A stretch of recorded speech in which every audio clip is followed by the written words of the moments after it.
اللهم إني أسألك علما نافعا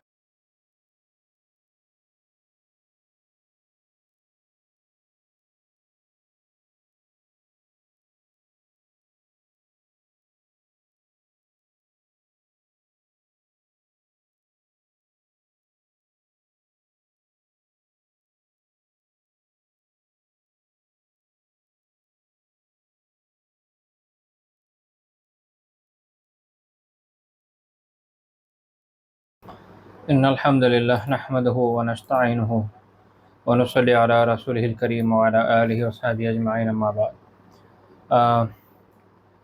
আলহামদুলিল্লাহ গত দর্শ মিস করার পরে আজকে আমরা নতুন একটা দর্শ করতে পারছি। আমি আসলে একটু অসুস্থ ছিলাম, ইভেন এখনো আছি, তবে মনে হচ্ছে যে দর্শটা নিতে পারবো, এই জন্য বসে যাওয়া। আল্লাহ, এটা একটা নেক আমল। আশা করি যে আল্লাহ তাআলা এই আমলের ওসিলায় শিফা দিবেন, এটা আশা করি, এবং আপনাদের কাছেও আবেদন করবো যে আপনারা দোয়া করবেন যেন আল্লাহ তাআলা শিফা দান করেন, দ্রুততার সাথে উত্তম পূর্ণাঙ্গ শিফা।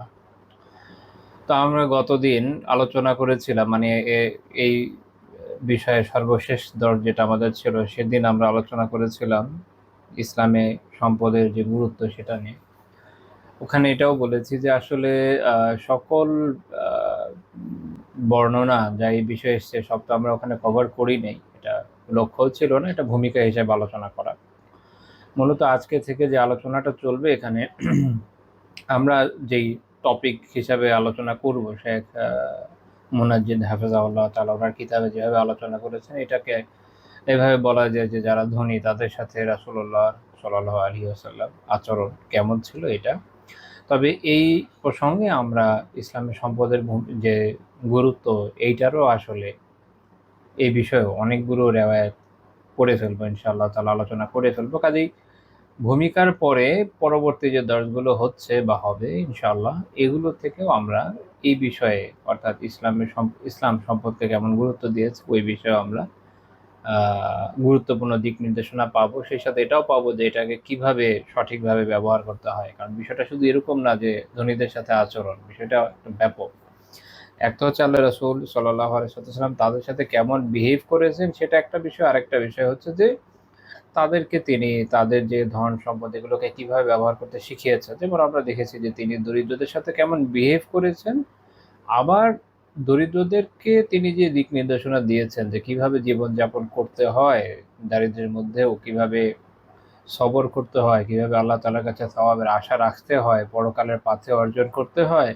এভাবে জীবনের সামগ্রিক দিক যেমন আমরা দেখি যে দরিদ্রদের সাথে আচরণের মধ্যে চলে আসছে, একই রকমভাবে ধনীদের সাথে আচরণের ক্ষেত্রেও এই বিষয়গুলো চলে আসবে যে ধন সম্পদ এটার গুরুত্ব, কিভাবে সঠিকভাবে এর ব্যবহার করতে হয়, কিভাবে এর মাধ্যমে পরকাল কামাই করতে হয়, এরকম সবগুলো দিকে ইনশাআল্লাহ তাআলা চলে আসবে।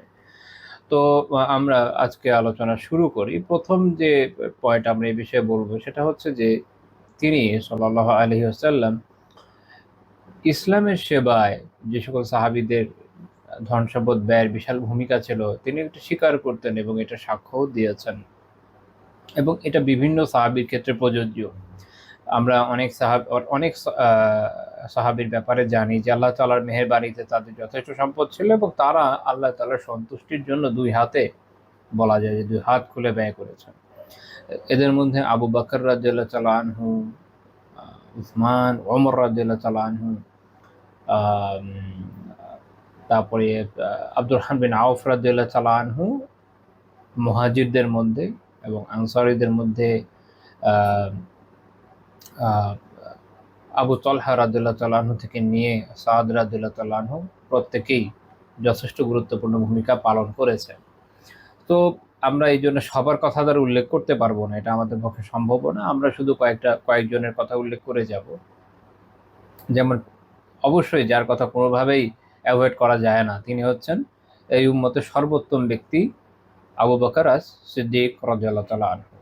আবু বকর রাদিয়াল্লাহু তাআলা আনহু ইসলাম কবুল করার আগে থেকে আরবের একজন প্রসিদ্ধ ব্যবসায়ী ছিলেন। তিনি ব্যবসার জন্য বিভিন্ন জায়গায় সফর করতেন। তিনি আরবদের যে নসবনামা বা তাদের যে বংশলতিকা এটার এক্সপার্ট ছিলেন।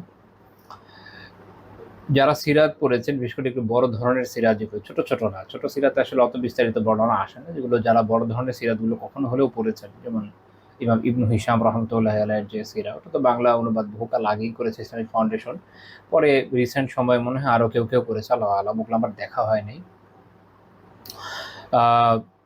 এছাড়া অন্যান্য যে সিরাগুলো আছে এগুলোতে এই বর্ণনাগুলো দেখবেন যে আবু বকর রাদিয়াল্লাহু তাআলা আনহু ব্যবসার জন্য বিভিন্ন জায়গায় সফরের সুবাদে ওনার অনেকের সাথে অনেক জানা পরিচয় ছিল।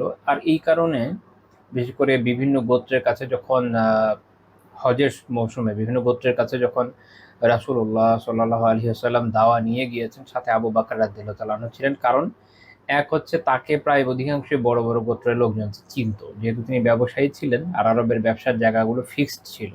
এক হচ্ছে শামে, শাম বলতে কিন্তু দামেস্ক বা এইসব অঞ্চল না, শাম বলতে আহ, আসকালান, এখন কি বলে অ্যাশকেলন, এইটা থেকে নিয়ে বাইতুল্লাহাম মানে বেথলহ্যাম, এরকম কিছু এরিয়া যেটা আসলে বর্তমান সময়ে ফিলিস্তিন এবং অধিকৃত ফিলিস্তিনের মধ্যে পড়ে। আর হচ্ছে ইয়ামেন, কেউ কেউ ইরাকের দিকেও যেত। এই গুটি কয়েক এরিয়া ছিল যেখানে মূলত তারা ব্যবসা করতো, তো ওখানে তাদের পরিচয় হতো। দেখা গিয়েছে যে আলহামদুলিল্লাহ এই পরিচয়টাকে উনি খুব চমৎকার কাজে লাগিয়েছেন, বিভিন্ন বর্ণনা থেকে জানা যায়। আরেকটা হচ্ছে যে আরবদের বংশলতিকার ওনার চমৎকার জ্ঞান থাকার কারণে উনি পরিচয় করে দিতে পারতেন যেটা হচ্ছে অমুক গোত্র, এদের এই বিশেষত্ব আছে। এই জ্ঞানগুলো রাসূলুল্লাহ সাল্লাল্লাহু আলাইহি ওয়াসাল্লাম তার দাওয়াতে অত্যন্ত গুরুত্বপূর্ণ পন্থায়, অত্যন্ত সুন্দর পন্থায় কাজে লাগিয়েছেন।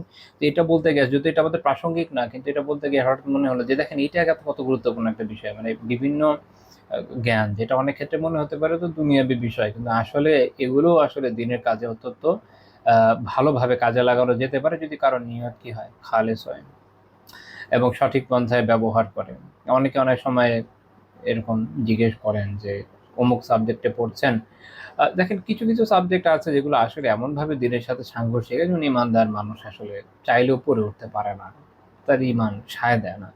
অন্যদিকে এমন অধিকাংশ সাবজেক্টের বিষয়গুলো হয় এরকম যে আহ, সত্তাগতভাবে দেখা যায় মুবাহ বা বৈধ ধরনের হয়। যদি আল্লাহ তাআলার মেহেরবানিতে আপনার নিয়ত বিশুদ্ধ থাকে, আপনি সঠিকভাবে ওই জ্ঞানটাকে অর্জন করেন, তারপর দিনের কাজে দেখবেন লাগানো যায়। হ্যাঁ, এবং খুব ভালো মতো লাগানো যায়। এবং এই বিষয়ে একটা উদাহরণ দিই, যেটা আহ, যেমন ধরেন সাইকোলজি। তো সাইকোলজির এমন অনেক থিওরি ছিল এক সময়, এখন কিছু চেঞ্জ হতে পারে, আমি যেহেতু সাবজেক্টের লোক নাই জন্য বলতে পারবো না, কিন্তু কেউ কেউ কিছু কিছু বিষয় জানি আর কি। তো ওই তথ্য থেকে বলছি যে এইটার এমন অনেক বিষয় এক সময় ছিল, বিশেষ করে যখন ফ্রয়েডিজমের প্রভাবটা অনেক ব্যাপক ছিল, তখন আহ, এইটা পড়ে একটা মানুষ মুমিন থাকবে এটা খুব টাফ ছিল। কিন্তু সে সময় আহ, সাহস করে উত্তর আফ্রিকা, তারপরে মালয়েশিয়া, এরকম কিছু কিছু এরিয়ার কিছু কিছু ব্যক্তি খুব আহ, কি বলবো এটাকে, আগ্রহের সাথে সাবজেক্টটাকে গভীরভাবে অধ্যয়নের মাধ্যমে এই বিষয়ে ইসলামের যে দৃষ্টিভঙ্গি এটাকে যে তুলে ধরেছেন, এটা কিন্তু একটা বড় আমল, নিঃসন্দেহে অনেক বড় আমল। কারণ এইটা আমাদের কাছে এখন আছে বলে আমরা বলতে পারি যে হ্যাঁ এটা এটা সঠিক নেই এই জায়গাগুলো। আমরা ইসলাম মানে যেহেতু থিওরি আমাদের কাছে পরিচিত না, তাহলে কিভাবে রিফিউট করবো কিভাবে? তো থিওরিটা যখন সামনে আসে, এখন কিছু কিছু আমাদের কাছে রিসোর্স আছে আলহামদুলিল্লাহ, যেগুলো দিয়ে বলতে পারি না এটা এই কারণে সঠিক না, আমাদের এই দৃষ্টিভঙ্গি আছে। এইটা আমি একটা উদাহরণ দিলাম বোঝানোর জন্য যে আপনি যদি আপনার সাবজেক্টকে সঠিকভাবে কাজে লাগাতে পারেন, ওখানেও দিনের অনেক কাজের সুযোগ আছে, এটা মাথায় রাখবেন। যেহেতু আমার স্টুডেন্ট যারা আছেন আলহামদুলিল্লাহ সবাই বিভিন্ন আহ, আধুনিক বিভিন্ন বিষয়ে পড়াশোনা করছেন, এটা মাথায় রাখেন। তো যাই হোক, আবু বকর রাদিয়াল্লাহু তাআলার ওই গুরুত্বটা নিয়ে বলছিলাম যে ওনার এই যে নসবনামার জ্ঞান, বংশলতিকার জ্ঞান কিভাবে কাজে এলো। তো আবু বকর রাদিয়াল্লাহু তাআলা আনহু যখন ইসলাম গ্রহণ করেন, তখন আল্লাহ তাআলা তাকে যে তৌফিক দিয়েছেন, তিনি যেভাবে ব্যবসা বাণিজ্য করেছেন, ওনারা কিন্তু ওই সময়কার হিসেবে অনেক ধনী ছিলেন।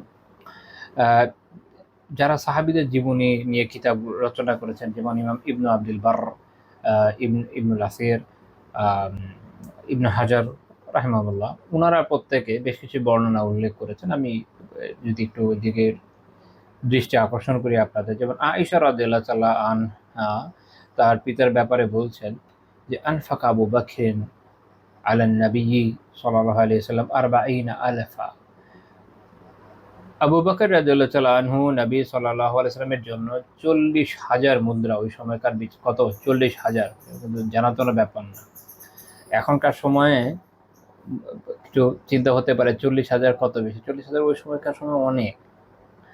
হ্যাঁ, যদি এখনকার মুদ্রাস্ফীতির চিন্তাটা মাথায় রাখেন তাহলে বুঝতে পারবেন। যেমন বর্তমানে আমরা যদি খুব সাম্প্রতিক সময়ে যে ক্ষমতাচ্যুত সরকার নিয়ে চিন্তা করি, এইখানে দেখবেন যে এক একজন জেলা পর্যায়ের নেতার যে পরিমাণ দুর্নীতির হিসাব আছে, মন্ত্রী বাদ দেন, জেলা পর্যায়ে তার আগে সরকারের বড় বড় মন্ত্রীরাও এই পর্যায়ে করে নাই, মানে মুদ্রাস্ফীতি বিষয়টাকে এইভাবে বাড়ায়। এবং তারও আগে আমার খেয়াল আছে যে যেমন এরশাদ সাহেবের নামে যত টাকার দুর্নীতির মামলা চলে, এটা তো ইউনিয়ন কি বলে এই থানা পর্যায়ের একজন ছাত্রলীগের নেতাই মেরে দিয়েছে। তো সময়ের সাথে সাথে টাকার ডিভ্যালুয়েশন এইভাবে হয়। যাই হোক, আপনি এইভাবে চিন্তা করলে একটু বুঝতে পারবেন যে ওই জামানায় আজ থেকে 1400 বছর আগে 40,000 কত বড় অ্যামাউন্ট। তো আয়েশা রাদিয়াল্লাহু তাআলা আনহার বর্ণনা এটা। অন্যদিকে আসমা রাদিয়াল্লাহু তাআলা আনহার যে ছেলে ওরওয়া রাহিমাহুল্লাহ তাআলা, এবং ওনাকে আয়েশা রাদিয়াল্লাহু তাআলাই বড় করেছিলেন, উনি বর্ণনা করেন যে আসলাম আবু বকরিন ওয়ালাহু আরবাউনা আলফা। আবু বকর রাদিয়াল্লাহু তাআলা আনহু যখন ইসলাম গ্রহণ করেন তখন ওনার কাছে 40,000 মুদ্রা ছিল। আনফাকাহা কুল্লাহা আলা রাসূলিল্লাহি সাল্লাল্লাহু আলাইহি ওয়াসাল্লাম ওয়া ফি সাবিলিল্লাহ। তিনি এর পুরোটা আল্লাহ রাসূলের জন্য এবং আল্লাহর রাস্তায় ব্যয় করেছেন। চিন্তা করা যায় যে কি পরিমাণ উনি ব্যয় করেছেন। এবং হিজরতের ঘটনা থেকে আমরা জানি উনি যখন অবশিষ্ট যা অর্থ ওনার কাছে ছিল, উনি হিজরত করার সময় সাথে করে নিয়ে চলে এসেছিলেন। এইভাবে আল্লাহ রাসূলকে বাঁধানো দিয়েছেন সাল্লাল্লাহু আলাইহি ওয়াসাল্লাম, যে পরিবারের জন্য আসলে কিছু রেখে আসেন নাই। ওরওয়া রাহিমাহুল্লাহ তাআলা এটাও বর্ণনা করেন যে আতাকা আবু বকরিন সাবআতান, আবু বকর রাদিয়াল্লাহু তাআলা 7 জন এরকম দাসকে মুক্ত করেছেন। কানু ইউআযাবুনা ফিল্লাহি মিনহুম বিলাল ওয়া আমির বিন ফুহায়রা। তিনি বলছেন যে এমন 7 জন দাসকে মুক্ত করেছেন যাদেরকে ইসলামের জন্য, আল্লাহর জন্য সাজা দেওয়া হচ্ছিল। কুফাররা, মক্কার কুরাইশরা তাদের কষ্ট দিত। এদের মধ্যে রয়েছেন বিলাল রাদিয়াল্লাহু তাআলা আনহু এবং আমির বিন ফুহায়রা রাদিয়াল্লাহু তাআলা আনহু। এইভাবে উনি ইসলামের জন্য ব্যয় করেছেন। আল্লাহ রাসূল সাল্লাল্লাহু আলাইহি ওয়াসাল্লামের যখন যা প্রয়োজন সেদিকে যেমন খেয়াল রেখেছেন, বিভিন্ন জায়গায় তার দাওয়াতি সফর বা অন্যান্য যা যা লাগে এইসব জায়গায় তার পরিবারের ব্যয়ভার বহন করা থেকে নিয়ে বিভিন্ন জায়গায়, শুধু এর মধ্যে সীমাবদ্ধ থাকেন নাই, জিহাদের মধ্যে ব্যয় করেছেন। এমনকি যে সকল সাহাবারা ইসলাম কবুল করার কারণে দাস হওয়ায় বিশেষ করে বিভিন্নভাবে কষ্ট পাচ্ছিলেন, তাদের দাস মুক্তির জন্য তিনি অর্থ ব্যয় করেছেন। তখনকার সময় রেওয়াজ ছিল যে এটা একটু খেয়াল রাখতে হবে, তাহলে বুঝবেন যে এটা কত বড় ত্যাগ। মনে হতে পারে আচ্ছা দাস মুক্ত করেছেন, এই যে দাস মুক্ত করা না, এইটাও একটা খুব কুশল বিষয়। কিরকম? দাস যাকে আপনি মুক্ত করবেন সে আপনার মাওলা হবে। এটা আরবি একটা টার্ম, মাওলার অনেকগুলো অর্থ আছে, তার মধ্যে এটা একটা অর্থ। সে সারা জীবন আপনার এবং আপনার গোত্রের দিকে সম্পৃক্ত হবে। এবং ওই সময় এরকম রীতি ছিল যে দাস মারা গেলে তার যদি সম্পদ থাকে, তার যদি ওয়ারিশ না থাকে, তো এটা তার মাওলা পায়। আবার তার উপার্জন থেকে তাকে একটা ভাগ দিত। এরকম বিভিন্নভাবে দাস আজাদ করার পরও যে মুক্ত করে দিত সে অনেকভাবে বেনিফিটেড হতো। সবচেয়ে গুরুত্বপূর্ণ বিষয় হচ্ছে এখানে একটা রক্ত সম্পর্কের থেকে শক্তিশালী সম্পর্কের মতো বিষয় ছিল বা ওই রকম পর্যায়ের। মাওলা কোনো বিপদে পড়লে আজাদ দাস তার বিপদে সাহায্য করতে এগিয়ে আসতো। আপনার ইসলামের ইতিহাসে পরবর্তী যুগে পড়লেও দেখবেন যে বনু উমাইয়াতে একটু কম, বনু আব্বাসের সময় এরকম আজাদ যারা দাস ছিল তারা তাদের সাবেক মালিকের সাহায্যের জন্য কি পরিমাণ বিভিন্ন সময় সাহায্য করেছে। হয়তো মুক্ত হয়েছে, কোনো শহরের শাসক হয়ে গেছে, উঠতে উঠতে আমির হয়েছে, সে তার সাবেক মালিকের বা মালিকের ছেলের কোনো মুসিবতে ফোর্স নিয়ে গিয়েছে, এরকম ঘটনা পাওয়া যায়। তো এই জন্য মানুষ দুর্বল দাস যারা না, তাদেরকে মুক্ত করতে চাইতো না। আপনি ইনভেস্ট করবেন টাকা দিয়ে, মুক্ত করবেন, মানুষ বড় লোক বলবে, খুব ভালো মানুষ বলবে, দানবীর বলবে, বাট সেটাও এককালের না, তারা চাইতো একটু দীর্ঘ সময়ের বেনিফিট থাকবে। কিন্তু আবু বকর রাদিয়াল্লাহু আনহু যাদেরকে মুক্ত করেছেন এরা সবাই ছিলেন দুর্বল। এনাদের তেমন আর্থিক সামর্থ্য ছিল তাও না, সব দিক থেকে দুর্বল। দুনিয়াবি সেন্সে পাওয়ার মতো কিছু নাই, যা আছে পুরো আখিরাতের। তো এইভাবে আখিরাতের জন্য ব্যয় করা চারটিখানে বিষয় না। দেখবেন যে বড় বড় দানবীর যারা ব্যয় করে আমাদের সোসাইটিতে বা ইসলামী সমাজে, এখনকার জামানার হিসেবে বলছি, তাদের একটা লক্ষ্য থাকে যে এটা থেকে একটা দীর্ঘ সময়ের কি ইম্প্যাক্ট পাওয়া যায়, কি কি বেনিফিট সে অর্জন করতে পারে, এই চিন্তা সে ছাড়তে পারে না, ওটা সে করে। আবু বকর রাদিয়াল্লাহু তাআলা আনহুর এই যে দাস মুক্তি, এটা আমাদের জন্য একটা শিক্ষা যে শুধুমাত্র আল্লাহ তাআলা সন্তুষ্টির জন্য কিভাবে দান করতে হয়, দুনিয়াবি কোনো রিটার্নের আশা তো আসলে নাই। এই জন্য রাসূলুল্লাহ সাল্লাল্লাহু আলাইহি ওয়াসাল্লাম বলেছেন, মা নাফাআনি মালুন কাত্তু মা নাফাআনি মালু আবি বকর। আবু বকরের যে সম্পদ, আবু বকরের যে সম্পদ তা আমার যেভাবে উপকার করেছে এভাবে আর কারো সম্পদ উপকার করেনি। এটা আল্লাহ রাসূল বলছেন সাল্লাল্লাহু আলাইহি ওয়াসাল্লাম। এটা শুনে আবু বকর রাদিয়াল্লাহু আনহু কেঁদে দিলেন, বললেন, ইয়া রাসূলুল্লাহ, হাল আনা মালি ইল্লা লাকা ইয়া রাসূল, হাল আনা ওয়া মালি ইল্লা লাকা ইয়া রাসূলুল্লাহ। ইয়া রাসূলুল্লাহ, আমি এবং আমার সম্পদ সবই তো আপনার, অর্থাৎ আপনার জন্য উৎসর্গিত। ইমাম সিন্দি রাহিমাহুল্লাহ তাআলা এই হাদিসের ব্যাখ্যা করতে গিয়ে বলছেন যে দেখেন আবু বকর রাদিয়াল্লাহু আনহু যে আদব আল্লাহ রাসূলের সামনে, তার যে বিনয়, এটা দেখেন, এটা থেকে শেখার আসলে বিষয় আছে। অর্থাৎ তিনি এমন ভাবে আল্লাহ রাসূল সাল্লাল্লাহু আলাইহি ওয়াসাল্লামের সামনে নিজেকে উৎসর্গিত হিসেবে উপস্থাপন করলেন যেন তিনি তার দাসের মতো, মানে ওই আমলের হিসাবে দাসের যে সম্পদ, দাসের যে দাসের যে সত্তা, এই দুইটাই মনিবের হিসাবে কাউন্ট হতো। দাস যা উপার্জন করতো মনিব রাখতো। এটা আবু বকর রাদিয়াল্লাহু আনহু নিজেকে এই পর্যায়ে বিনয় নিয়ে গেলেন, এমন ভাবে উপস্থাপন করলেন যেন তিনি দাসের মতো। সুবহানাল্লাহ, আল্লাহু আকবার। তো এই হাদিস ইবনু মাজাহ রাহমাতুল্লাহ আলাইহি বর্ণনা করেছেন, 94 নম্বর হাদিস। শেখ আলবানী রাহিমাহুল্লাহ তাআলা এটাকে সহিহ বলেছেন। আল্লাহু আকবার। আমরা এই বিষয়ে আরেকটা ঘটনাও দেখি। তাবুক যুদ্ধের সময়, তাবুকের যে অভিযান, এটার আরেকটা নাম হচ্ছে আল উসরা। তো আব্দুর রহমান বিন সামুরা রাদিয়াল্লাহু তাআলা আনহু বর্ণনা করেন যে যখন এই যুদ্ধ হচ্ছে, যুদ্ধের জন্য সেনাবাহিনীকে প্রস্তুত করা হচ্ছে, সেই সময় উসমান রাদিয়াল্লাহু তাআলা আনহু আসলেন বি আলফি দিনার, 1000 দিনার নিয়ে। 1000 দিনার ওই সময়কার হিসাবে। এটার আরো বর্ণনা আছে, সব উল্লেখ করছি না, কারণ কিছু আসলে ওসমান রাদিয়াল্লাহু আনহু সেদিন অনেক দিয়েছেন। সেদিন তিনি স্বর্ণ দান করেছেন, আলাদা দিনার দান করেছেন, আবার যানবাহন অস্ত্রশস্ত্র দান করেছেন। যতভাবে একটা জিহাদে অংশ নেওয়া যায় উনি প্রত্যেকভাবে নিয়েছেন। আবার নিজে যে পিছনে রয়ে গিয়েছেন এমন না, নিজেও অংশ নিয়েছেন, যত দিক দিয়ে করা যায়। সাহাবীদের জীবনের এই দিকগুলো আমাদের উৎসাহিত করে, এটা এই আমলের ক্ষেত্রে যে এক দুই দিক দিয়ে না, জীবনের যত দিক দিয়ে সম্ভব নেক আমলে যেন আমরা উৎসাহিত হই। তো তিনি এই 1000 দিনার এনে রাসূলুল্লাহ সাল্লাল্লাহু আলাইহি ওয়াসাল্লামের কোলে রেখে দিলেন। তো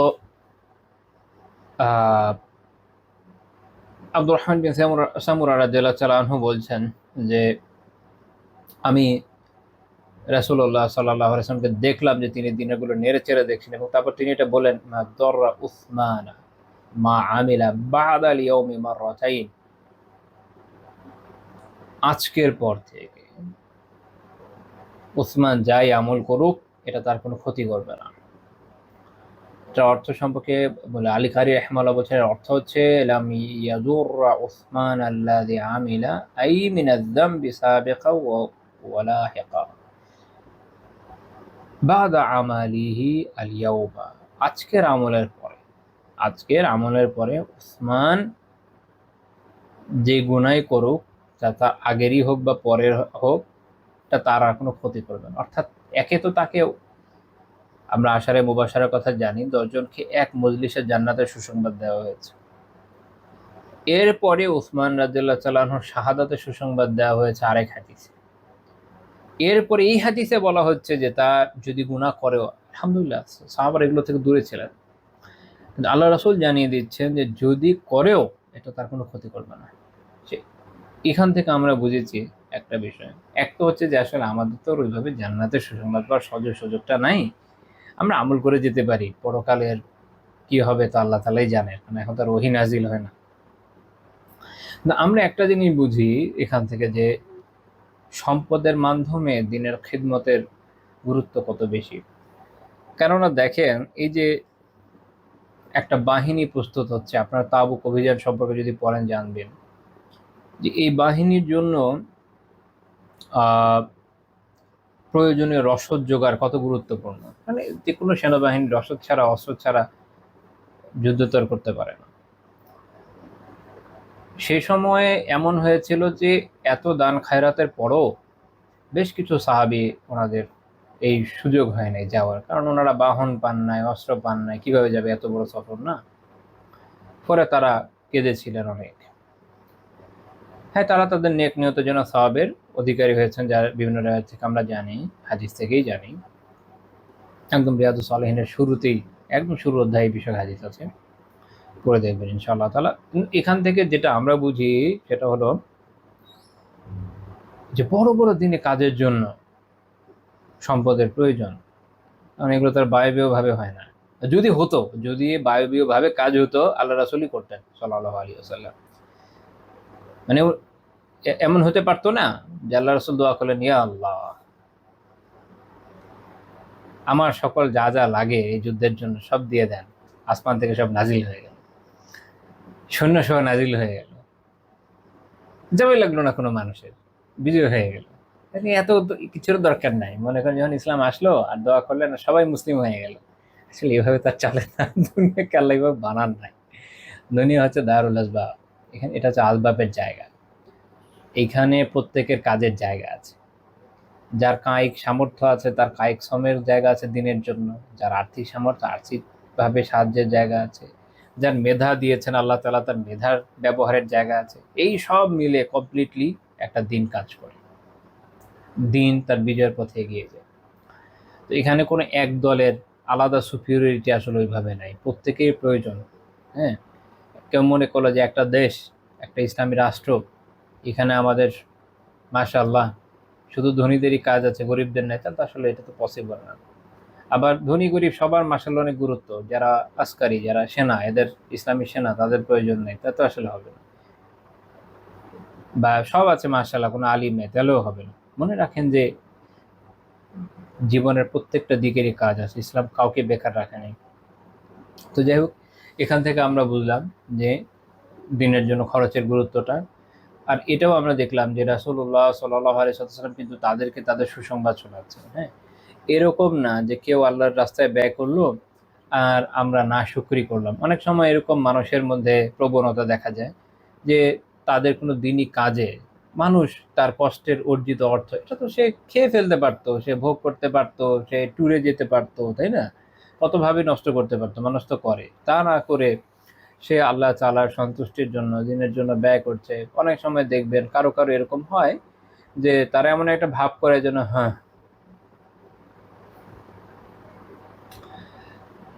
বিশেষ করে পরবর্তী যুগের, মনে রাখেন আমাদের দিনের উৎস পরবর্তী যুগের সুফিরা না, এবং আমাদের আদর্শ তারা না। আমাদের আদর্শ তো কোরআন সুন্নাহ, অতঃপর আল্লাহ রাসূল সাল্লাল্লাহু আলাইহি ওয়াসাল্লামের সমগ্র জীবনী থেকে নিয়ে সাহাবী তাবি ওনাদের সময়, তাবৎ তাবে তাবি তাদের সময়টা। এরপর তো আমরা জানি যে বিভিন্ন ধরনের বিকৃতি চলে এসছে। খায়রুল কুরুন, যে প্রথম ৩ প্রজন্মে, এরা হচ্ছে আমাদের জন্য আদর্শ। তাদের মধ্যে আমরা যেটা দেখি, বিশেষ করে সুন্নাতে তো আমরা পাই। কি পাই? সেটা হচ্ছে বান্দার শুকরগুজারি। কারণ আমরা হাদিস থেকে জানি যে আসলে বান্দার শুকরগুজারি করে না, সে আসলে আল্লাহ তাআলারও শুকরগুজারি করে না। এটাই বাস্তবতা। কাজেই পরবর্তী সময়ে দেখা যাচ্ছে কোনো সুফি এরকম করেছে, অনেকে এটার নাম দিয়েছে হচ্ছে জালালি মেজাজ, জালালি তরবিয়ত ইত্যাদি ইত্যাদি। এগুলো কোনো তরবিয়ত না, এগুলো সুন্নাহসম্মত বিষয় না। সুন্নাহ থেকে আমরা যা জানি, আল্লাহ রাসূল সাল্লাল্লাহু আলাইহি ওয়াসাল্লামের আমল থেকে আমরা যা জানি, আল্লাহ তাআলার কোনো বান্দা যখন আল্লাহর সন্তুষ্টির জন্য তার নিজের কষ্টার্জিত হালাল অর্থ থেকে সাহায্য করছে, তার শুকরগুজারি করা দরকার। আল্লাহ তাআলা আপনাকে জাযায়ে খায়ের দেন, আল্লাহ তাআলা আপনাকে এই কল্যাণ দিন, দোয়া করবেন। আল্লাহ রাসূল বলেছেন না, শুকরগুজারি করেছেন। না করলে সাহাবীরা কি মন খারাপ করে বসে থাকতেন? তারা তো তার জন্য উৎসর্গিত প্রাণ ছিলেনই। কিন্তু দেখবেন যে না, আল্লাহ রাসূল এটা করেন নাই। তিনি বরাবর শুকরগুজারি করেছেন। আবু বকর রাদিয়াল্লাহু আনহু সুসংবাদ দিয়েছেন, ওসমান রাদিয়াল্লাহু আনহু দিয়েছেন, অন্যান্য সাহাবীদের বিভিন্ন সময় দিয়েছেন। এই শিক্ষাটা আমাদের রাখা উচিত। হ্যাঁ, পরবর্তীদের অনেক পরে কে কি করেছে এটা দেখে সুন্নাহকে ত্যাগ করা কোনো কি বলবো এটাকে, কোনো বুদ্ধিমানের কাজ না। আচ্ছা, 2 নাম্বার, তিনি নিজেও নেক কাজের জন্য খরচ করতে আগ্রহী থাকতেন। এটা একটা গুরুত্বপূর্ণ বিষয়। অনেক সময় আমরা মানুষকে দিনের জন্য দান করতে উৎসাহ দিই বটে, নিজেরা আগাই না। দুনিয়ার সব কি বাইরের মানুষই করবে? যারা দিনের খেদমত করছেন আলহামদুলিল্লাহ, দায়ী হোক, আলিম হোক, বিভিন্ন দিনে অ্যাক্টিভিস্ট হোক, যেই হোক না কেন, তাদের করতে হবে না? তাদের অংশ নিতে হবে না? হ্যাঁ, হতে পারে কেউ কেউ দরিদ্র, আল্লাহ তাআলা কাউকে হয়তো লাখ টাকা সামর্থ্য দেন নাই, 20 টাকা, 100 টাকা, 10 টাকা কিছু তো হলেও দিয়েছেন, তাই করবে। আল্লাহ তাআলা তো নিয়তি দেখবেন। আমরা আল্লাহ রাসূলের জীবন থেকে দেখি যে তিনি নিজে তার সামর্থ্য মতো বিভিন্ন সময় খরচের আগ্রহ রাখতেন। আমরা যদি হিজরতের ঘটনায় আসি, দেখেন সহিহ বুখারী বর্ণনা 2138 নম্বর হাদিস, আর সিরাতের কিতাবে তো পাবেন, আলাদা অধ্যায়ের মধ্যেই আছে। আয়েশা রাদিয়াল্লাহু তাআলা আনহা বলছেন যে রাসূলুল্লাহ সাল্লাল্লাহু আলাইহি ওয়াসাল্লাম সাধারণত সকালে বিকালে আবু বকর রাদিয়াল্লাহু আনহুর ঘরে যেতেন। তো যখন মদিনাতে হিজরতের অনুমতি আল্লাহ তাআলা তাকে দিলেন, তিনি ওই সময় দুপুরের সময়ে গেলেন, দুপুরে। তো সাধারণত দুপুরে উনি যেতেন না। এটা মনে রাখতে হবে যে আরবদের যে দুপুরে প্রচণ্ড গরম পড়তো, ওই জমানায় তো এসি ছিল না, বা এত বড় বড় হাইরাইজ বিল্ডিংও হতো না, দুপুরে মানুষ বের হতো না। ইভেন আমরাও ছোটবেলায় দেখেছি যে ভর দুপুরে মানুষ বাসার মধ্যে বসে আমরা শুয়ে থাকতাম, খাবার দাবার করে একটু ঘুমাতাম। মানে আমরা বাংলাদেশে খুব রিসেন্ট সময় দেখে এসেছি ছোটবেলায়, প্রচুর গরম হতো না, বড় বড় বিল্ডিং তো অনেক সময় ওইভাবে দেখি নাই, এখন তো হাই রাইজ। যাই হোক, যেমন আরবের গেলে এখন যদি মক্কা মদিনায় হাঁটেন, তখন দুপুরবেলা অত কষ্টও হবে না ইনশাআল্লাহ তাআলা। খুব বেশি রোদ হলে চোখ একটু ঝলসাতে পারে, একটা সানগ্লাস পরলেই চলে, বাট এমনিতে হাঁটতে খুব একটা কষ্ট হয় না। আর এমনিতে ওখানে হিউমিডিটি নেই। আমি এমনি বললাম এই প্রসঙ্গে যে কম হিউমিডিটি। তো ওই সময় মানুষ দুপুরে বের হতো না এই গরমের কারণে। অন্যান্য বর্ণনা থেকে বোঝা যায় যে উনি ওই সময় যাওয়ার কারণ হচ্ছে যাতে এটা আরবরা কুরাইশরা নোটিস করতে না পারে। তো এখানে আরেকটা বিষয় আছে, যেমন মাওলানা ইসমাইল রেহান সাহেব তারিখ উম্মাতে মুসলিমাতে উল্লেখ করেছেন, উনি এই মতটাকে প্রাধান্য দিয়েছেন। সেটা হচ্ছে এই হাদিসের উপর বেস করে মনে হয় যে রাসূলুল্লাহ সাল্লাল্লাহু আলাইহি ওয়াসাল্লাম আসলে রাতে না, বরং দিনের এই সময় দুপুরবেলায় মূলত হিজরত করেছেন বলে উনি মনে করেন। যেহেতু এই বর্ণনাটা সহিহ বুখারীতে সহিহ সনদে এসছে, অন্যদিকে হিজরত রাতে করেছেন বলে যে বর্ণনাগুলো এসছে সিরাতের কিতাবে এসে, ওটার সনদ এই পর্যায়ে শক্তিশালী নয়। আচ্ছা, এটা আমি একটা টিকা হিসেবে বললাম। তো উনি এই সময় গেলেন, এবং এখান থেকে আমাদের শিক্ষার বিষয় আছে সতর্কতা। পুরো হিজরতের বিষয়ে অনেক, এই যে পুরো হিজরতের ঘটনা, এখান থেকে অনেক শিক্ষার উপকরণ আছে। সিরাতে কখনো আলোচনা যদি আল্লাহ তৌফিক দেন আমরা করবেন। তো ওই সময় যখন তিনি গেলেন, স্বাভাবিক তারা একটু শঙ্কিত হলেন যে এই সময় আসার কারণ কি।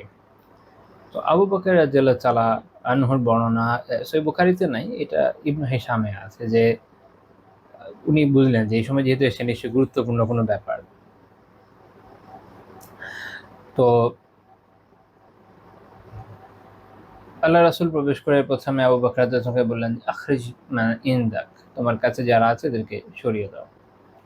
তো তিনি বললেন যে এখানে তো আমার দুটো মেয়ে আছে, অর্থাৎ আয়েশা এবং আসমা রাদিয়াল্লাহু তাআলা আনহা।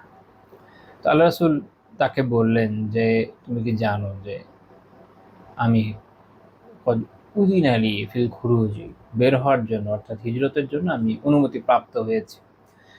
আবু বকর রাদিয়াল্লাহু তাআলা আনহু বলেন যে আসহাবাতা ইয়া রাসূলুল্লাহ, হে আল্লাহর রাসূল, আমি কি আপনার সাথী হব?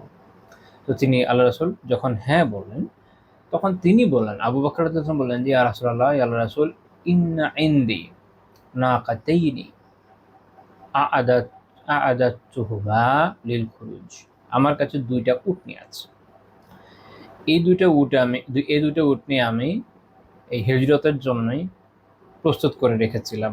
মূলত আবু বকর রাদিয়াল্লাহু তাআলা আনহু অনেক আগেই হিজরত করার অনুমতি চেয়েছিলেন, কিন্তু আল্লাহ রাসূল তাকে অনুমতি দেননি। অন্যান্য সাহাবীদের দিল, তাকে যখন দেন নাই, এটা তার দূরদর্শিতা। উনি যে একজন দূরদর্শী ব্যক্তি, এখান থেকে বোঝা যায়। তিনি তখনই বুঝেছিলেন যে সম্ভবত আল্লাহ রাসূল সাল্লাল্লাহু আলাইহি ওয়াসাল্লামের সাথে আমি যাব। এই জন্য উনি বুদ্ধি করে আগে থেকে দুইটা উটনি পেলে যাচ্ছিলেন। সুবহানাল্লাহ। দূরদর্শিতা যে কত জরুরি।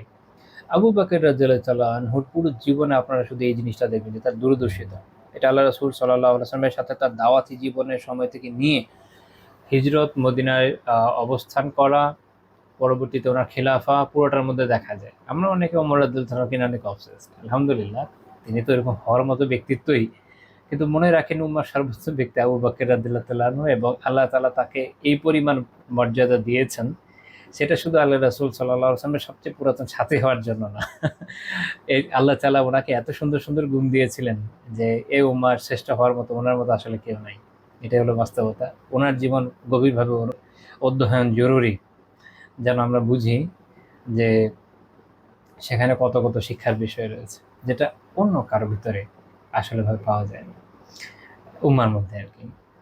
তো আবু বকর রাদিয়াল্লাহু আনহু বললেন যে এই ২ উটনী থেকে একটা আপনি নিয়ে নেন। আল্লাহ রাসূল বলেন যে ক্বাদ আখাযতুহা বিসামানি, আমি এটা নিলাম মূল্যের বিনিময়ে, ফ্রিতে না। কিসের বিনিময়ে? মূল্যের বিনিময়ে। উলামা এটা নিয়ে চিন্তা করেছেন যে আচ্ছা, আবু বকর রাদিয়াল্লাহু তাআলা আনহু রাসূলুল্লাহ সাল্লাল্লাহু আলাইহি ওয়াসাল্লাম এর জন্য ২ হাতে খরচ করেছেন। ২ হাত খুলে খরচ করেছেন। সাধারণত রাসূলুল্লাহ সাল্লাল্লাহু আলাইহি ওয়াসাল্লাম ওইভাবে বিনিময়ের কথা কখনো বলেন না। এই জায়গায় বলার কারণ কি? তো এর কারণ হিসেবে কোনো আলিম যেটা বলেছেন সেটা হচ্ছে যে মূলত হিজরতের যে সওয়াব, সেইখানে ব্যয় করার যে একটা বিশেষ সওয়াব, যেহেতু এটা অনেক গুরুত্বপূর্ণ একটা আমল, সেটা আল্লাহ রাসূল সাল্লাল্লাহু আলাইহি ওয়াসাল্লাম হাতছাড়া করতে চান নাই। তিনি চেয়েছেন যে এই জায়গাতেও যেন তিনি অংশ নিতে পারেন। আরেকটা বিষয় হচ্ছে, যেমন আমরা এর আগে বর্ণনা দেখলাম যে আবু বকর রাদিয়াল্লাহু তাআলা আনহু ওই জামানার হিসেবে ৪০,০০০ মুদ্রা ব্যয় করেছেন আল্লাহ রাসূল সাল্লাল্লাহু আলাইহি ওয়াসাল্লামের জন্য এবং ইসলামের জন্য। স্বাভাবিক যে আল্লাহ রাসূল সাল্লাল্লাহু আলাইহি ওয়াসাল্লামের যে আর্থিক অবস্থা ছিল সব ক্ষেত্রে তার উনি অংশ নিতে পারেন নাই। যেই জায়গাতে সক্ষমতা ছিল ওইটা তিনি ছাড়েন নাই। যেমন হিজরতের এই জায়গাতে একটা উট নেওয়ার সামর্থ্য ওনার ছিল, উনি এখানে পার্টিসিপেট করতে আগ্রহী হলেন। এই শিক্ষাটা আমাদের নেওয়া খুব জরুরি। যখন আমরা মানুষকে উৎসাহ দিব যে অমুক জায়গায় আসেন আমরা দান করি, আমাদেরও কাজ হচ্ছে যে আমরা কিছু হলেও করবো ইনশাআল্লাহ তাআলা। হ্যাঁ, আমাদের উৎসাহের কারণে কোনো মানুষ যদি অংশ নেয়, তো আমরা তো ইনশাআল্লাহ তাআলা সওয়াবের ভাগীদার হবই বটে। কিন্তু সুন্নাহর অনুসরণ করে আমাদের উচিত হচ্ছে নিজেরও অংশ নেওয়া। অল্প হলেও অংশ নিলাম, কিছু হলেও করলাম, তাহলে দেখবে যে আল্লাহ তাআলা অনেক খায়ের দেবেন, অনেক খায়ের দেবেন। দানের সওয়াব তো আছেই, এবং এই একটা নেক কাজে নিজের অংশগ্রহণ আছে, সুন্নাহর অনুসরণ আছে, অনেক দিকের কল্যাণের মধ্যে নিহিত রয়েছে। তো এই বিষয়টা যাদের সামর্থ্য আছে, এমনকি যাদের সামর্থ্য কম, প্রত্যেকের জন্যই একটা শিক্ষণীয় বিষয় যে আমরা যেকোনো নেক কাজে উৎসাহ যখন দিব, নিজেরা কিছু হলেও আমল করব। শুধু আরেকজনকে উৎসাহ দিয়ে বসে থাকবো না, নিজেদের আমল করাটা খুবই জরুরি। আমাদের এখনকার সময়ের একটা বড় আপদ হচ্ছে এখানে যে আমরা অন্যকে যত উৎসাহ মাশাআল্লাহ দিই, নিজের ওই পর্যায়ের আমলটা করি না। যদি দুর্বলতার জন্য পুরোটা নাও হয়, কিছু তো হওয়া দরকার। আল্লাহ তাআলা আমাদেরকে সবাইকে সেই তৌফিকটা দান করেন, আমিন। ৩ নম্বর পয়েন্ট, তিনি ধনীদেরকে সাদাকার উপযুক্ত খাত দেখিয়ে দিতেন। এটা আমরা আমার একটা হাদিস আলোচনা করতে যাচ্ছি। এই হাদিস থেকে আসলে ফিকহের অনেক মাসাইল এবং অনেক জীবন ঘনিষ্ঠ শিক্ষা উলামা উল্লেখ করেছেন তাদের কিতাবে। সব তো উল্লেখ করবো না, কিছু প্রয়োজনীয় বিষয় ইনশাআল্লাহ তাআলা উল্লেখ করবো। এটাও সহিহ বুখারীর হাদিস ১৪৬১ নম্বর হাদিস। আনাস রাদিয়াল্লাহু আনহু বর্ণনা করেন যে আবু তালহা রাদিয়াল্লাহু তাআলা আনহু, তিনি হচ্ছেন আকসার আনসার বিল মাদিনাতি মালাম মিন নাখল। অন্যান্য জায়গায় মালের কথা আছে, যেমন ইমাম মুসলিম রাহিমাহুল্লাহ বলছেন, বাট এই বর্ণনাটা বেশি স্পেসিফিক সহিহ বুখারীর। সেটা হলো যে আবু তালহা রাদিয়াল্লাহু তাআলা আনহু আনসারী সাহাবীদের মধ্যে খেজুরের যে সম্পদ, খেজুর বাগানের মালিক হওয়ার দিক দিয়ে, বা খেজুরগত যত সম্পদ হতে পারে, অনেক খেজুর গাছ, বাগান সব মিলে উনি সবচেয়ে বেশি ওনার সম্পদ ছিল। আর মদিনার সাহাবীদের উপার্জনের মূল কিন্তু ব্যবসা ছিল না। কুরাইশ যারা ছিলেন ওনাদের উপার্জনের মূল ছিল ব্যবসা। কারণ মক্কা এমন একটা জায়গা যেখানে চাষবাস তো হতো না, পশুপালন হতো আর ব্যবসা হতো। কিন্তু মদিনা উল্টা, মদিনা কৃষিজীবী সমাজ ছিল এখানে। তো ওনার ছিল, আবু তালহা রাদিয়াল্লাহু তাআলা আনহুর ছিল খেজুরের সম্পদ সবচেয়ে বেশি অন্যদের থেকে। এবং তার সবচেয়ে পছন্দের ছিল বাইরুহা নামে একটা বাগান, এবং এই বাগানটা ছিল একদম মসজিদে নববীর সামনে। রাসূলুল্লাহ সাল্লাল্লাহু আলাইহি ওয়াসাল্লাম এখানে নিজে যেতেন এবং ওই ইয়াশরাবু মিম্মা ইন ফিহা তাইয়্যিব, এখান থেকে তিনি সুপেয় পানি পান করতেন। এই এই জায়গাটা থেকে উলামা একটা মাসআলা বের করেছেন যে যদি কারো কোনো সম্পদ থাকে, ধরেন বাগান বা যে কোনো সম্পদ, সেটা যদি তার ঘনিষ্ঠ কেউ, তার অনুমতি থাকে যে সে এখানে রাগ করবে না, তাহলে বারবার ঢোকার জন্য অনুমতি নেওয়া জরুরি না। দেখা গেল কারো বাগান আছে, এরকম জায়গা বলে রেখেছে যে যখন আপনি চান আপনি আসতে পারেন, কোনো সমস্যা নেই, অনুমতির দরকার এরকম নেই, তখন বারবার যাওয়া যায়। বারবার মানে প্রত্যেকবার গিয়ে আলাদা বলা লাগে না যে আমি কিন্তু যাব অমুক জায়গায় আপনার অমুক প্রপার্টিতে, যদি ওই রিলেশনটা থাকে, যেমন কেউ কারো খুব ঘনিষ্ঠ বন্ধু বা এরকম যাকে খুব মহব্বত করে, সেক্ষেত্রে। তো যখন কোরআনে আয়াত নাজিল হলো, আল্লাহ তাআলা আয়াত নাজিল করলেন যে লান তানালুল বিররা হাত্তা তুনফিকু মিম্মা তুহিব্বুন, তোমরা যা ভালোবাসো তা থেকে ব্যয় না করা পর্যন্ত, বা তা থেকে ব্যয় না করা পর্যন্ত তোমরা কখনো বীর লাভ করবে না। আমি বীর এর অনুবাদ করলাম না, এটা কারণ আছে, আমি বলব। এটা সূরা আলে ইমরানের 92 নম্বর আয়াত। এই আয়াত যখন নাজিল হলো, আবু তালহা রাদিয়াল্লাহু তাআলা আনহু তখন আল্লাহ রাসূলের কাছে গিয়ে বলেন, ইয়া রাসূলুল্লাহ, আল্লাহ তাবারাক ওয়া তাআলা এই যে আয়াতটা নাজিল করেছেন, উনি বললেন ওয়া ইন আহাবা আমওয়ালি ইলাইয়া বাইরুহা ওয়া ইন্নাহা সাদাকাতুল লিল্লাহ, আমার সবচেয়ে প্রিয় সম্পদ হচ্ছে বাইরুহা বাগানটা, আমি এটা আল্লাহ তাআলার জন্য সাদাকা করে দিলাম। আরজু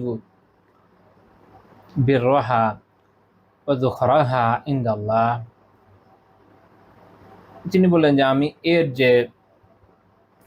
যে কল্যাণ, এটা কামনা করি এবং আল্লাহ তাআলার কাছে এটা আমার জন্য সঞ্চয় হিসেবে থাকুক, এই সওয়াবে এটা আমি আশা করি।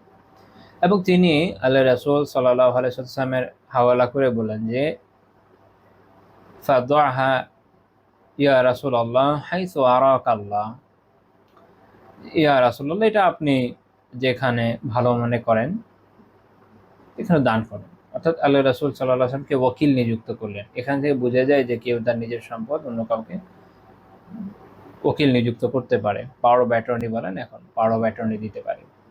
আরেকটা বিষয় হলো এখানে এটাও বোঝা যায় যে হিবা, এখানে আসলে মূলত উনি ওয়াকফ করেছিলেন, এটা অনেক আলেম যেটা বলেন। তো তারা বলছেন যে ওয়াকফ করার জন্য যদিও সুস্পষ্ট শব্দ থাকা লাগে, বাট সদাকা শব্দেও এটা করা বৈধ, এটাই হাদিস থেকে দলিল তারা দিয়ে থাকেন। রাসূলুল্লাহ সাল্লাল্লাহু আলাইহি ওয়াসাল্লাম বলে যে বাহ, এই শব্দটা আরবিতে আপনি যদি আবিধানিক অনুবাদে যান, মানে বাহ বা সাবাস, সাবাস এরকম অর্থে আসে। মূলত অত্যন্ত খুশি এবং সন্তোষ প্রকাশ করতে এই শব্দটাকে ব্যবহার করা হয়ে থাকে আরবিতে। আমি এটা ব্যাখ্যা করছি এই জন্য যেন আপনারা যদি কখনো, মানে আমরা অনেক সময় দেখি অনুবাদ যেগুলো বাংলায় হয়েছে সামনে আসে, সবারটা না হলেও কারো কারোটা আসে, এই জন্য বললাম আর কি, যখন পড়বেন তখন বুঝতে পারবেন কেন বলেছে। যাই হোক, আল্লাহ রাসূল বলেন যে যালিকা মালুন রাবিহ, যালিকা মালুন রাবিহ, দুইবার এটা বললেন যে এটা একটা লাভজনক সম্পদ। বললেন যে ওয়াকাদ সামি'তু মা কুলতা, তুমি যা বলেছো আমি তো শুনেছি, ওয়া ইন্নী আরা আন তাজআলাহা ফিল আকরাবিন, তা আমি এটা মনে করি যে তুমি তোমার নিকটবর্তীদেরকে এটা দিয়ে দাও। তখন আবু তালহা রাদিয়াল্লাহু তাআলা আনহু বলেন যে আফআলু ইয়া রাসূল, হ্যাঁ রাসূল আমি এটা করব। ফাকাসামাহা আবু তালহা ফি আকরিবিহি ওয়া বানি আম্মিহি, তখন তিনি এটা তার আত্মীয় স্বজন এবং চাচা বংশধরদের মাঝে এটা বন্টন করে দিলেন। ইমাম মুসলিম রাহিমাহুল্লাহ তাআলা এটা এক সনদে ভাবে বর্ণনা করেছেন যে ফাজাআলাহা ফি হাসান বিন সাবিত ওয়া উবাই বিন কাব, উনি হাসান বিন সাবিত রাদিয়াল্লাহু তাআলা আনহু এবং উবাই বিন কাব রাদিয়াল্লাহু তাআলা আনহুকে দিলেন। এছাড়া অন্যান্য বর্ণনাতে এখানে আরো কারো নাম এসছে, যেমন কার জন্য ছিল নুবাইদ বিন জাবির রাদিয়াল্লাহু তাআলা আনহু, ওনাকেও দিয়েছেন, উনি উহুদের যুদ্ধে শরীক ছিলেন। তো যাই হোক, আমি এই বর্ণনাটা উল্লেখ করলাম, শিক্ষার দিকে একটু যাই ইনশাআল্লাহ তাআলা। প্রথমে একটু আমরা যদি আয়াতটার দিকে দেখি, আল্লাহ তাআলা কি বলেছেন যে তোমরা যে ভালোবাসো তা ব্যয় না করা পর্যন্ত বা তা থেকে ব্যয় না করা পর্যন্ত তোমরা কখনো বীর লাভ করবে না। বীর এর অর্থ কি, এটা নিয়ে উলামার একটু মতভেদ আছে এই জায়গায়। ইবনু মাসউদ এবং ইবনু আব্বাস রাদিয়াল্লাহু তাআলা আনহুমা, তারপর মুজাহিদ রাহিমাহুল্লাহ, ওনাদের মত হলো এটার মানে হলো জান্নাহ, অর্থাৎ তোমরা তোমাদের পছন্দের সম্পদ ব্যয় না করা পর্যন্ত জান্নাত লাভ করতে পারবে না। কেউ বলেছেন তাকওয়া, কেউ বলেছেন আল্লাহ তাআলার আনুগত্যমূলক কাজ, কেউ বলেছেন খায়ের বা কল্যাণ, অর্থাৎ বীর এর আবিধানিক অর্থও তাই, আহ কল্যাণমূলক কাজ, নেক কাজ, অর্থাৎ তোমাদের ততক্ষণ নেক কাজ হবে না যতক্ষণ নিজের পছন্দের জিনিস ব্যয় না করছো। হাসান রাহিমাহুল্লাহ তাআলা ব্যাখ্যা করেছেন লান তাকুনু আবরারা, তোমরা আবরারদের অন্তর্ভুক্ত হতে পারবে না, যে নেককারদের যে অন্তর্ভুক্ত হয় এটা হতে পারবে না ইত্যাদি। তো এই জন্য আমি এটার আবেদনিক অর্থে যাই নাই, ব্যাখ্যার দিকে আসলাম।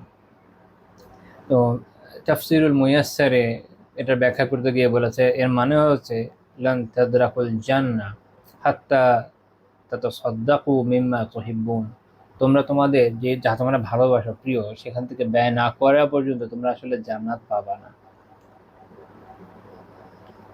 ওয়া আইয়ু শাইইন তাতাসাদ্দাকু বিহি মাহমা কানা কালিলান আও কাসীরা ফাইন্নাল্লাহা বিহি আলিম। এখন তোমরা তোমাদের সম্পদ থেকে যেটা প্রিয় সম্পদ সেখান থেকে অল্পই করো বেশি করো, আল্লাহ তাআলা তো সেই সম্পর্কে জানেন। মোদ্দা কথা হচ্ছে এই যে আল্লাহ তাআলা সন্তোষ লাভ করতে হলে যে হৃদয় কৃপণতা নিয়ে ব্যয় করলে তো আর শুধু হবে না, নিজের পছন্দনীয় জিনিসও ব্যয় করতে হবে, মানে নিজের উপর একটু চাপ দিতে হবে, এটা হচ্ছে কথা। এই হাদিসে একটা বিষয় আছে, সেটা হচ্ছে এই আয়াতের বিধানটা আম, ব্যাপক, স্পেসিফিকলি বলা হয় নাই, কিন্তু আবু তালহা রাদিয়াল্লাহু তাআলা আনহু এটাকে ব্যাপক হিসাবে ধরে এর উপর আমল করেছেন, যে উনি এভাবে ধরে নিয়েছেন যে তার মানে আমার প্রিয়টাই দেওয়া লাগবে। এখান থেকে আলিমরা একটা মাসালা বের করেছেন, সেটা হচ্ছে যে তাহলে কেউ যদি আম হুকুমের উপর আমল করে এটা বৈধ। আচ্ছা, এখন যদি আমরা শিক্ষাগুলোর দিকে দেখি, যে হাদিসে অনেকগুলো শিক্ষা রয়েছে, অনেকগুলো। প্রথম কথা ওই যে মূল টপিক যেটা বলেছিলাম যে সাদাকার উপযুক্ত খাত দেখিয়ে দেওয়া, তিনি তো এসে বলছিলেন যে আল্লাহ রাসূলকে দিয়ে দিয়েছেন সাল্লাল্লাহু আলাইহি ওয়াসাল্লাম যে আপনি যেখানে ভালো মনে করেন ব্যয় করেন। রাসূলুল্লাহ কিন্তু তাকে উত্তম জায়গায় দেখিয়ে দিলেন, কি সেটা আত্মীয় স্বজনের জন্য ব্যয় করা। আত্মীয় স্বজনের জন্য ব্যয় করা অত্যন্ত গুরুত্বপূর্ণ, কারণ আমরা হাদিস থেকে জানি, ইমাম তিরমিজি রাহিমাহুল্লাহ, ইমাম বাইহাকি রাহিমাহুল্লাহ সুনানুল কুবরায় এবং অন্যান্য ইমামরা তাদের কিতাবে উল্লেখ করেছেন যে সাদাকাতু আলাল মিসকিনি সাদাকা, কেউ যদি মিসকিনকে যে সাদাকা করা হয় সেটা শুধু সাদাকা। ওয়াহিয়া আলা যির রহিম সিনচান সাদাকাতুন ওয়াসিলাতুন, কিন্তু যদি এবং আত্মীয়দের জন্য যে ব্যয় সেটা দুইটা বিষয়, এক হচ্ছে সাদাকা আর আরেকটা হচ্ছে আত্মীয়তা রক্ষা, দুইটা বিষয় হয়। তো তাহলে আত্মীয়দের জন্য যখন সদাকা করা হবে এটা দুই জায়গায় হবে। মদিনাতে অনেকেরই অভাব ছিল, আল্লাহ রাসূল সাল্লাল্লাহু আলাইহি ওয়াসাল্লাম চাইলে যে কাউকে বলতে পারতেন, কিন্তু উনি কিন্তু উত্তম পথ দেখালেন যে কিভাবে তুমি সওয়াবটা বেশি অর্জন করতে পারো। এটা একটা চমৎকার বিষয়।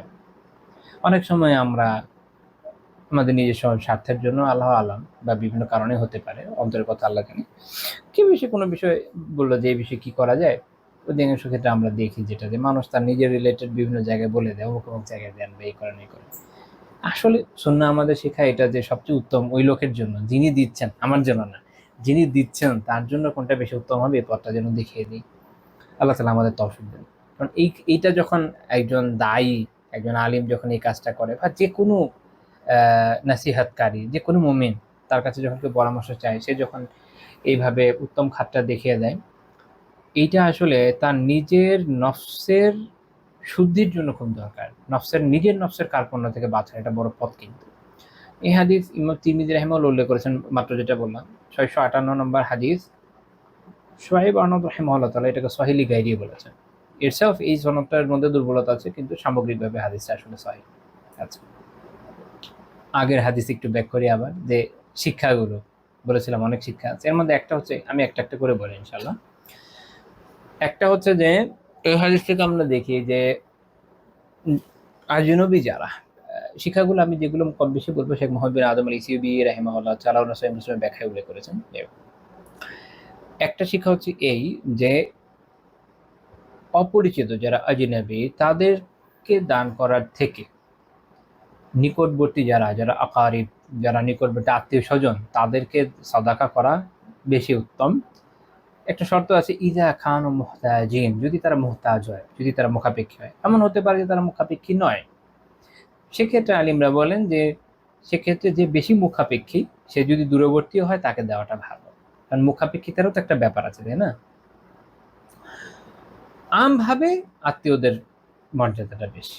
2 নাম্বার, এখানে আমরা একটা বিষয় দেখলাম, সেটা হচ্ছে যে আহ, যে জীবিত ব্যক্তি মৃত্যু রোগের আক্রান্ত নয়, সে এই অবস্থায় সুস্থ স্বাভাবিক অবস্থায় আছে, এই অবস্থায় সে তার সম্পদের 1/3 বেশি দান করতে পারে, এটা জায়েজ।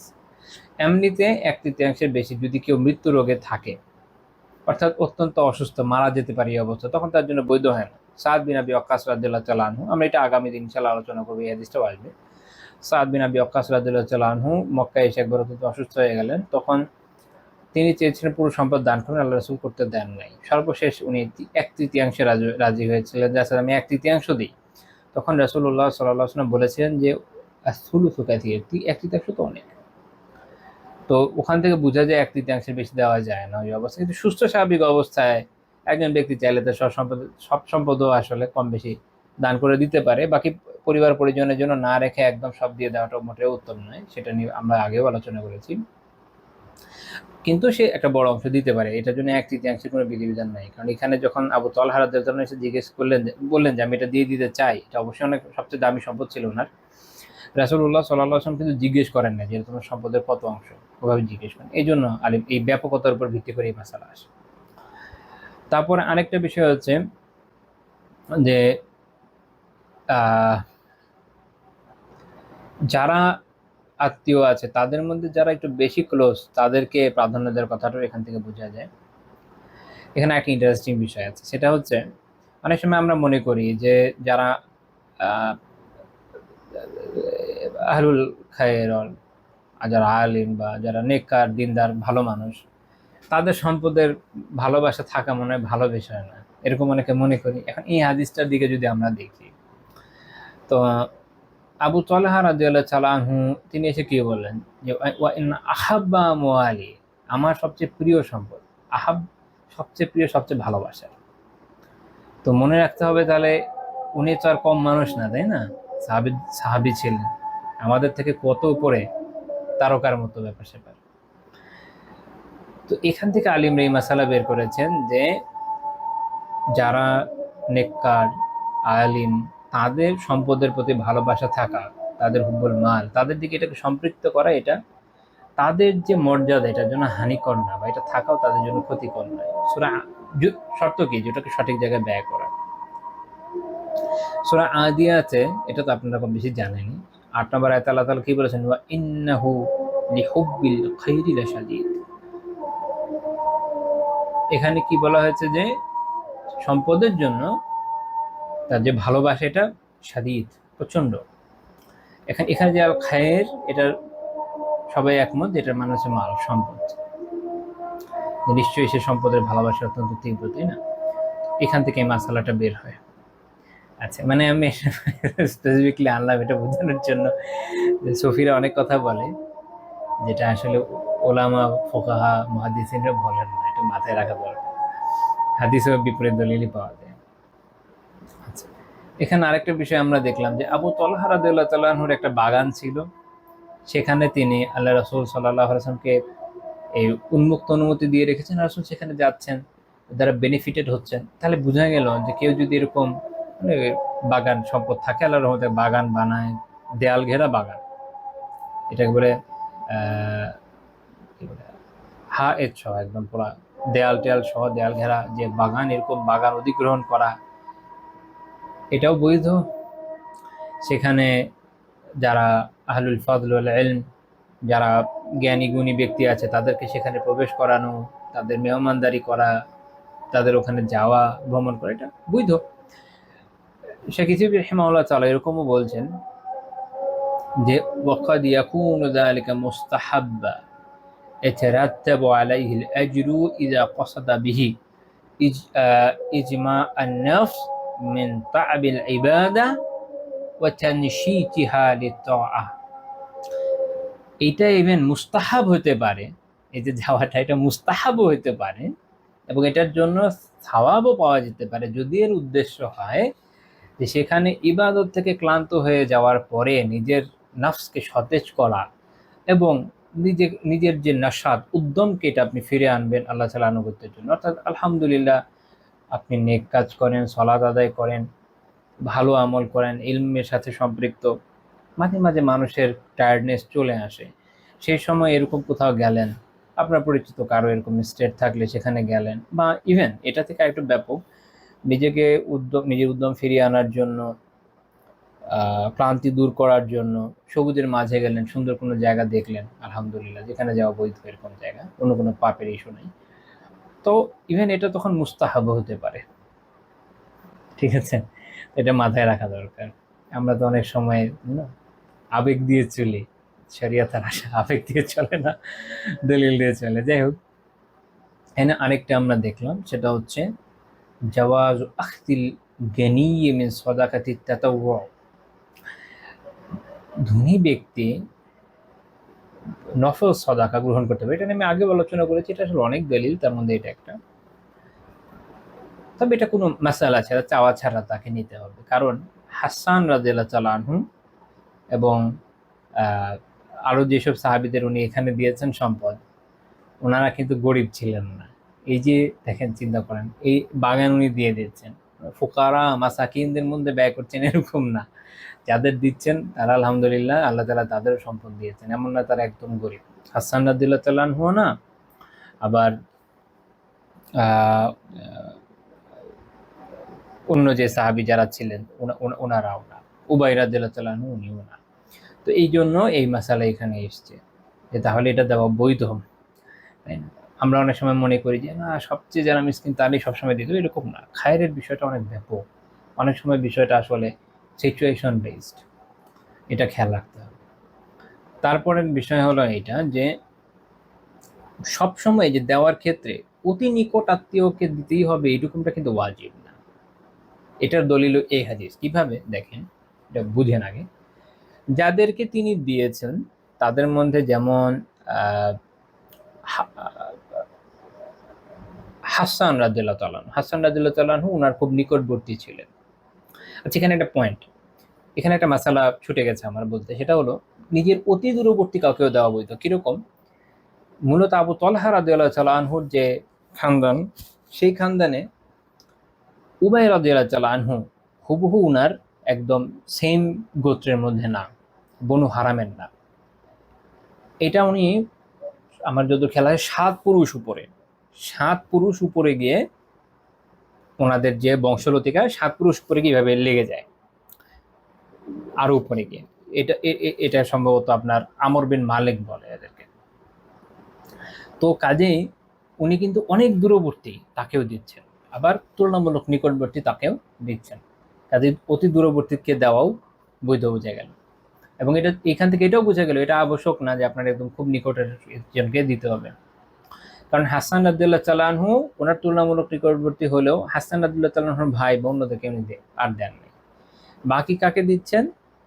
উবাই রাদিয়াল্লাহু তাআলা আনহুকে এবং নুবাইত বিন জাবের রাদিয়াল্লাহু তাআলা আনহুকে। ওনারা তুলনামূলক ওনার থেকে অনেক দূরবর্তী বংশলতিকায়, অত নিকটবর্তী আত্মীয় না।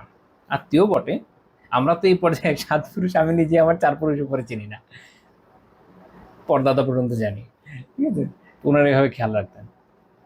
তাহলে এখান থেকে এটাও বোঝা গেল যে একদম পুরো গোত্রের সবাইকে ঢুকাই দিতে হবে এরকম, বা পরিচিত সব আত্মীয়কে দিতে হবে এরকম। অনেক সময় কি, কোনো আত্মীয়কে দিলে দেখবেন অন্য আত্মীয়রা গুসা করে, আরে আমাকে দিল না। এটা ওয়াজিব না, এটা ওয়াজিব না যে সবাইকে একটা বড় কিছু আপনি দান করছেন একদম 14 গোষ্ঠী সবাইকে ঢুকাই দিতে হবে, এটা ওয়াজিব না। যদি হতো তাহলে ওনার বনু হারামের যারা আছে বা একটু উপরে গিয়ে যদি আমর বিন মালিক এর মধ্যে যারা আছে, মানে এই উপরের গোত্র থেকে নিয়ে সবাইকে দিয়ে দিবে। হ্যাঁ, মানে একটা বড় বাগান চাইলে অনেকে দেওয়া যায়, এটা উনি কিন্তু করেননি। এটাও একটা মনে রাখার বিষয়। অনেকে মনে করে কি যে একটা হচ্ছে এখানে উনি সবাইকে যাকে দিচ্ছেন এনারা কেউ ওইভাবে ফকির মিসকিনদের অন্তর্ভুক্ত নন, এই মাসালা যেহেতু আলোচনা করে এসেছি। কিন্তু ধরেন যদি ফকির মিসকিন হতো, তা কারো এরকম মাযহাব আছে, ওনারা মনে করেন যে এত কম দিতে হবে যেন এই বেচারারা ধনী হয়ে না যায়, তাহলে দিয়ে ওই বেচারার বেনিফিট করতে পারবে। মানে আপনি একবেলার খাবার শুধু সাদাকা করবেন, তাহলে তার বেনিফিট কতটুকু আছে? বরং এটাই উত্তম, যেটা জumhur উলামা মনে করেন, যে যথাসম্ভব দান করেন, যেটা তার জন্য বেনিফিট বেশি পরিমাণে আনবে এবং আল্লাহর মেহেরবানিতে সেও স্বাবলম্বী হয়ে যাবে। হ্যাঁ, এতে ধনী হয়ে গেল, সে নিজে জাকাত দেওয়ার উপযুক্ত হয়ে গেল, কি সমস্যা? এটা তো উদ্দেশ্য, তাকে ফকির রাখা তো উদ্দেশ্য না, বরং তার প্রয়োজন পূরণ করা এবং তাকে স্বাবলম্বী করে দেওয়া, এটার মধ্যে খায়ের আরো বেশি। দেখেন, এই যে একটা আস্ত বাগান দিয়ে দিচ্ছেন, সবচেয়ে দামি বাগানটা দিয়ে দিচ্ছেন এই কয়েকজনের মধ্যে, আত্মীয় স্বজনের মধ্যে, আলহামদুলিল্লাহ। তো আল্লাহ তাআলা তাদের আগেই সম্পদ দিয়েছিলেন, যদি নাও দিতেন সেক্ষেত্রে এই বাগান পাওয়ার পর তার আরো বেশি সচ্ছল এবং স্বাবলম্বী হতেন, এতে তো কোনো কনফিউশনের জায়গা নেই। এরকম অনেক দলিল আছে যেটা এই বিষয়ে প্রাধান্য দেয় যে কিয়াসের চেয়ে রেওয়ায়ত থেকে বোঝা যায়। এবং আল্লাহ রাসূল সাল্লাল্লাহু আলাইহি ওয়াসাল্লাম নিজেও বিভিন্ন সাহাবীদেরকে দিয়েছেন। খোদ হাসান রাদিয়াল্লাহু তাআলা আনহুকে আল্লাহ রাসূল অনেক সম্পদ দিয়েছেন, দাসীও দিয়েছেন। তো এই বিষয়টা বোঝা যায় যে একজন মানুষকে যত উত্তমভাবে সাহায্য করা যায় তত খায়, সাহায্যই তো করবেন তাকে। গরিব রেখে, এটা তো পলিটিশিয়ানদের টাইপের মতো ব্যাপার হয়ে গেল। যাই হোক, তো তাকে যত ভালো সাহায্য করা যায় ততই ভালো। আল্লাহ তাআলা আমাদেরকে বিষয়টা বোঝার তৌফিক দান করেন, আমিন।